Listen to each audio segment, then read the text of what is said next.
இன்றே டவுன்லோட் செய்து உங்கள் ஃபேவரட் ஷோக்களை என்ஜாய் பண்ணுங்க. இந்த காஞ்சனா யாருக்கும் தெரியாம மகாவை ஃபாரினுக்கு அனுப்பியிருக்கா. ச்சே, கடவுளே, இது எவ்வளவு பெரிய பாவம். இப்படிதான் ஒருத்தி பண்ணுவாளா? காஞ்சனா இந்த அளவுக்கு போவான்னு சத்தியமா நான் நினைச்சு கூட பார்க்கல. பாவம் மகா.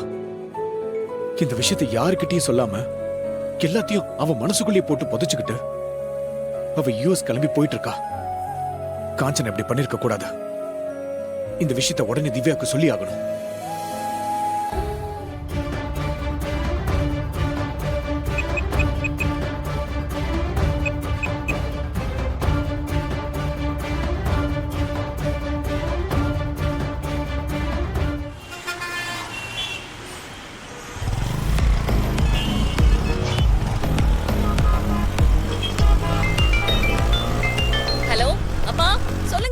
திவ்யா, நீ எக்ஸாம் எழுத போயிட்டியாமா?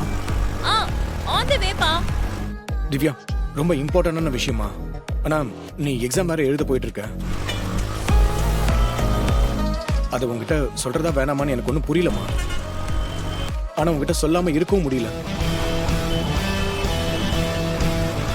ஒரே குழப்பமா இருக்குமா. அதான் உனக்கு ஃபோன் பண்ணேன்.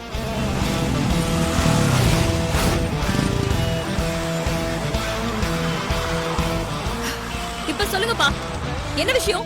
நம்ம மகாக்கு என்னப்பா?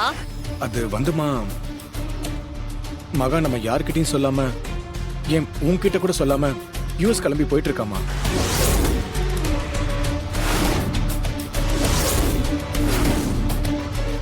என்னப்பா சொல்றீங்க?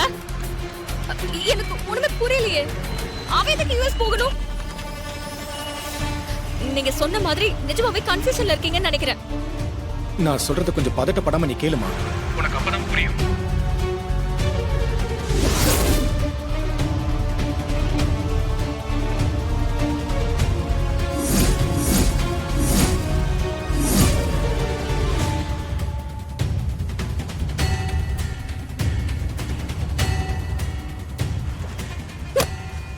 என்னப்பா இது? என்னால நம்பவே முடியல. நீங்க சொல்றதெல்லாம் நிஜம்தானப்பா? 100% உண்மை. அவ பேர்ல தான் டிக்கெட் புக்கா இருக்கு. B1 விசா காப்பி என் கையில தான் இருக்கு. அவ கன்ஃபார்மா யூஎஸ் தான் போறா. இவ்வளவு பெரிய அநியாயத்தை பண்ணிருக்காங்க அம்மா. என்னால இதை டைஜஸ்ட் பண்ணிக்கவே முடியலப்பா. ஆமாமா, இத பத்தி மகா உங்ககிட்ட எதுவுமே சொல்லலையாமா? அவ எப்படி சொல்லுவா? அம்மாக்கு பயந்துகிட்டு எல்லாத்தையும் என்கிட்ட இருந்து மறைச்சிருக்கா அவ. நேத்து நைட் அவ என்ன பார்க்க வந்தப்பவே அவ முகம் டல்லா தான் இருந்தது. இப்பதானே எனக்கு எல்லாமே புரியுது.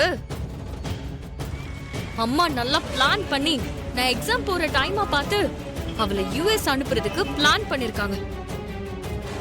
அவளையும் சம்மதிக்க வச்சிருக்காங்க. இப்போ என்னமா பண்றது? அவ ஃளைட் டைம் என்னப்பா? 11:30மா. இன்னும் 2 hours இருக்கு. அப்பா, நீங்க போன் வைங்க. சரிம்மா. நான் அப்புறமா கூப்பிடுறேன்.